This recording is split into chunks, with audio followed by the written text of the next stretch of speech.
All right, today we're working on 2.3, and part of this is going to be review, and I want you to do this the long way because it's going to help us in the next couple steps.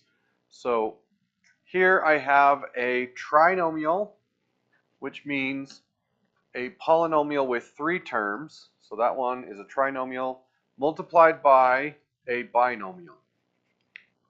Okay? So I'm going to multiply these using the multiplication box, which might seem a little bit silly to you, but you need to know how it works because the next step requires the use of the box.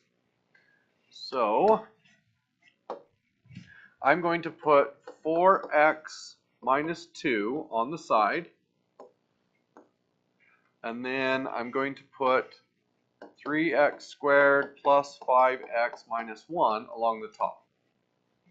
This is the same multiplication box we used for factoring.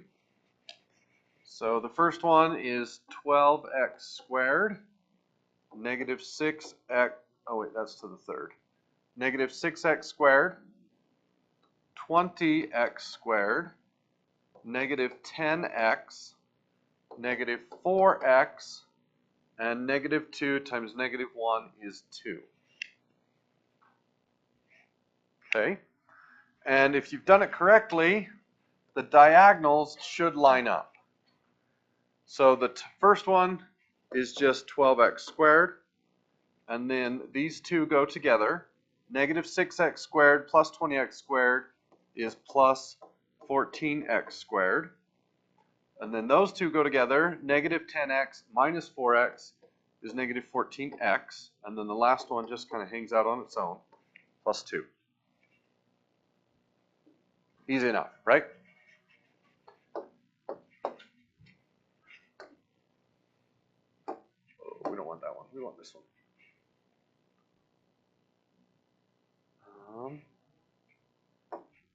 Really? That's interesting. Oh, I clicked the wrong one. All right, same thing here. 4x minus 2v, and then 7x minus 4v plus 3. And then that gives me 28x squared, negative 14xv,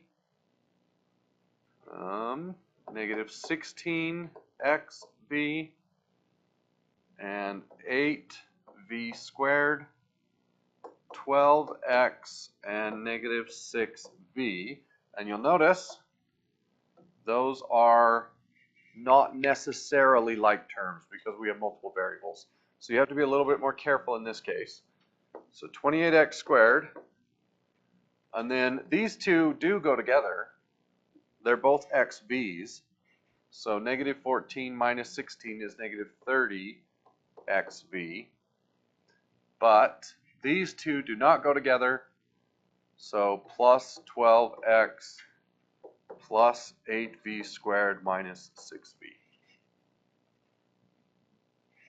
Okay. All right. So if I have 4 times 6 equals 24, a similar statement would be 24 divided by 6 is 4. So if I take two polynomials and multiply them together, there must be a way to go backwards and do a division. And that's what this is right here. Okay? So what this is saying is x plus 2 times some other polynomial is 4x squared plus 12x plus 10. So if this was 24 and this was 6, it would equal 4. So written another way, 6 times 4 is equal to 24. Do you guys understand that relationship? So if I have A times B and it's equal to C, then I should be able to say C divided by A is B. And that's what we're going to do. Okay. takes forever.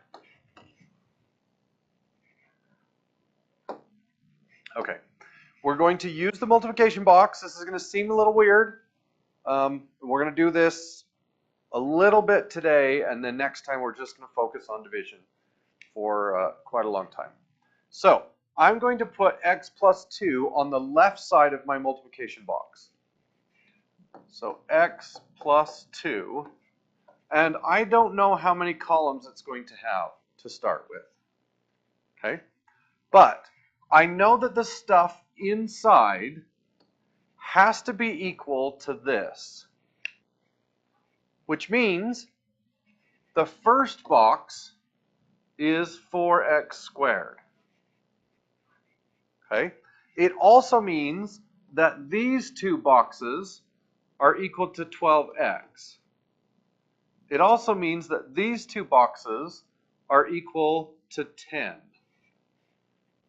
Do you guys understand that? Okay. So, if this is 4x squared, what goes up here? 4x, how did you get that? There's already an x on the left side. So what times x is 4x squared? 4x. So I put a 4 and an x there. Now, 4x times 2 is 8x. Okay?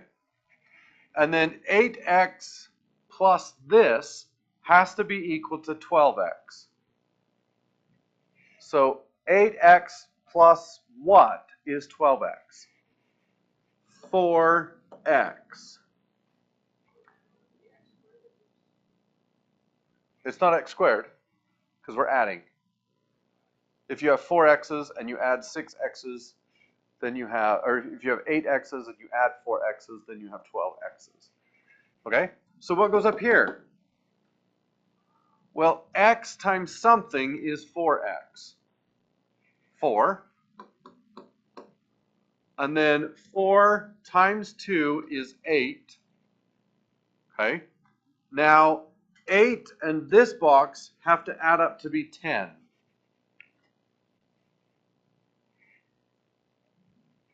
So it would be 2. Now, x times what is 2? There isn't anything. So 2 is the leftover. It's the remainder. Okay? So if I had a 37-foot rope and I asked you to divide it into 4 pieces, and you tell me, well, there will be 9 pieces. 4 times 9 is 36. Remainder 1. Do you remember that from elementary school? 1 is the leftover. Okay? So the answer here is 4x plus 4. So the quotient is 4x plus 4. And the remainder is 2. Okay? Let's do a couple more of those.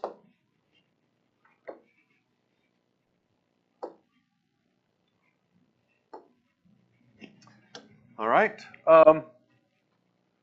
So x plus 5 goes on the side. And again, I don't know how many columns there are going to be.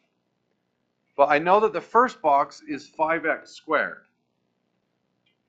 So what times x is 5x squared? 5x. So this would be 5x. 5x times 5 is 25x.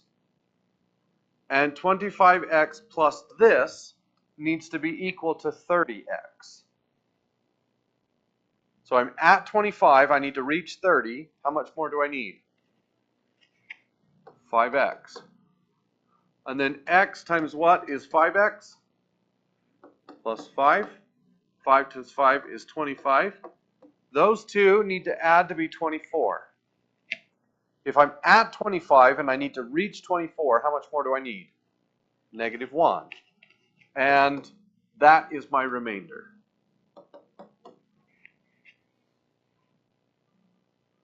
Okay, let's do one more.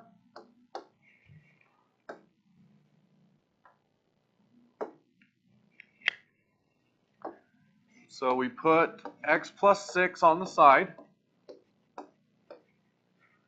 And we stick in 2x squared. X times what is 2x squared? 2x. And 2x times 6 is 12x. Now those two need to add to be 18x.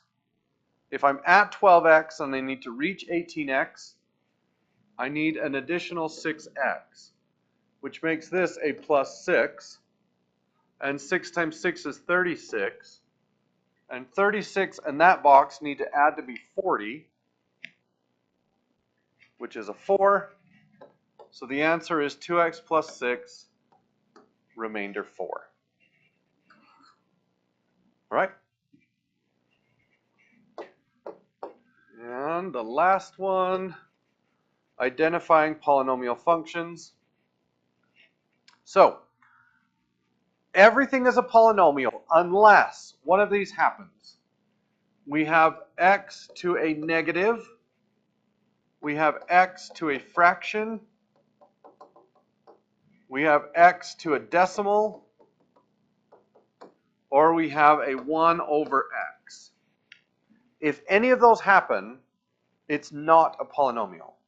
So a polynomial would be like 5x to the 10th minus 7x to the 4th plus 2x squared minus 6x minus 5. And I can actually have 2.5 here. I could have 1/2 there. But we're focusing on the exponents. The exponents have to be whole numbers. So if you have x to a negative, x to a fraction, x to a decimal, or 1 over x, none of those, or you could actually say square root of x, none of those are polynomials. So looking through here, does this break any of the rules? Nope. So the answer is yes. Does that break any of the rules? There's a decimal, but it's not an exponent. So that one's okay. Does that break any rules? Yes. It breaks the divide by x rule, and then this one breaks the square root rule. All right. That is it. Should be a pretty simple day. Get to work.